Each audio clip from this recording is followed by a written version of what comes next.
video na ito,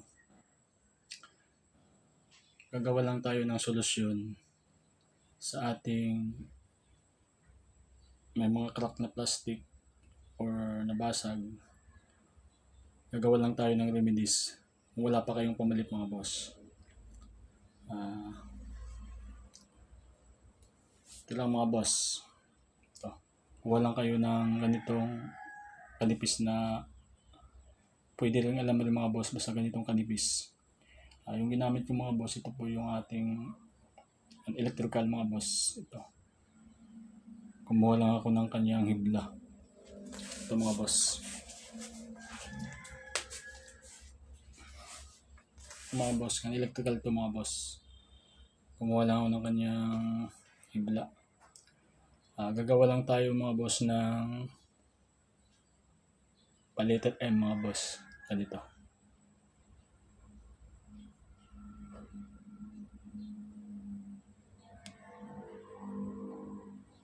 Ito mga boss. Antay mo yung muna mga boss.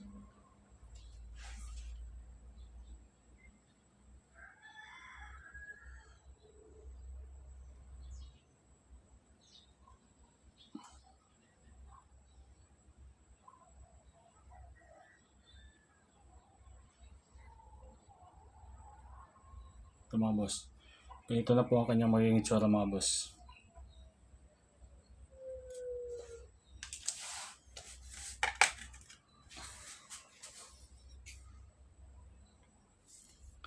Ito mga boss, ang ating ginawang remedies. Hindi ko na niya ipakita kanina mga boss.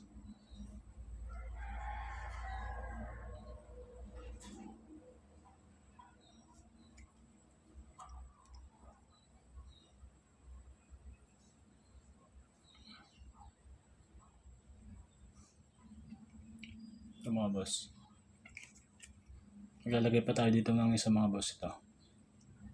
Para matibay talaga mga boss. Dapat mga boss mayroon kayong soldering iron mga boss. Ito. Pero mayroon naman na bibili mga boss na pang solda talaga sa plastic.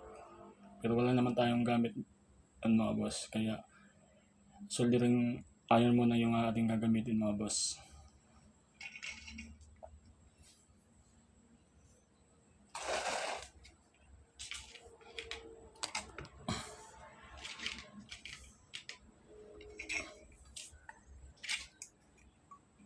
Dito mga boss, ito mga boss, maglalagay pa tayo ng isa.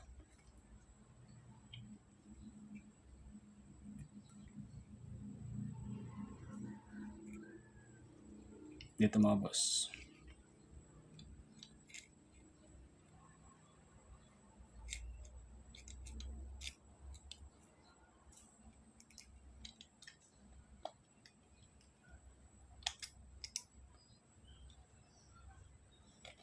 Tunawin lang muna natin mga boss para yung ating ito mga boss para siya dumikit.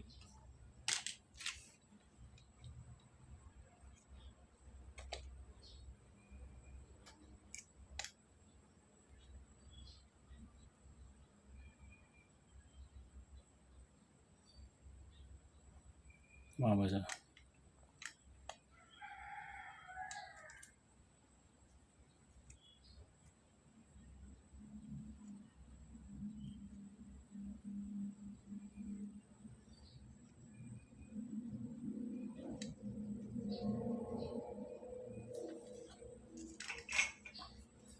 Saka natin ito idikit mga boss.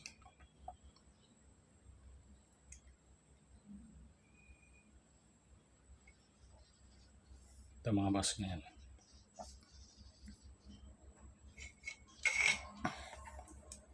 Tapos dinihan natin ang mga boss para yung ating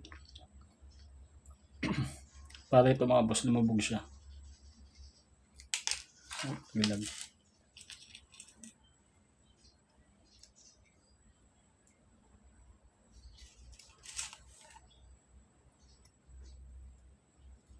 Mga boss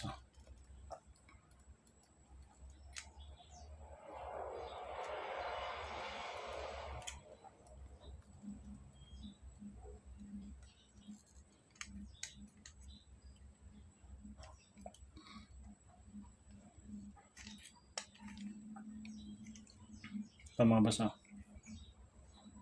Ito na po ang kanyang finished product mga boss.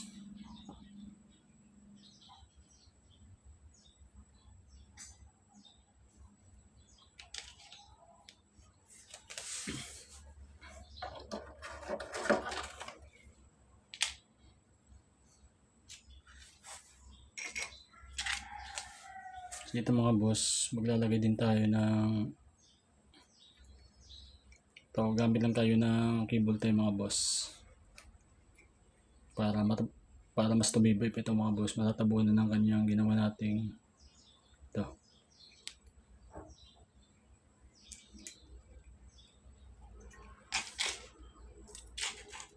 Tikit lang natin ito mga boss.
Ito mga boss.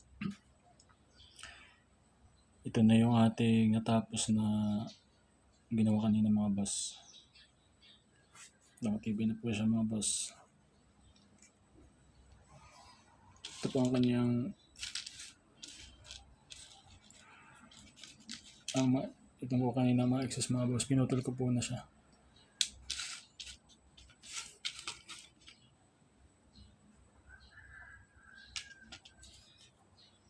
Yun lang mga boss. Maraming salamat.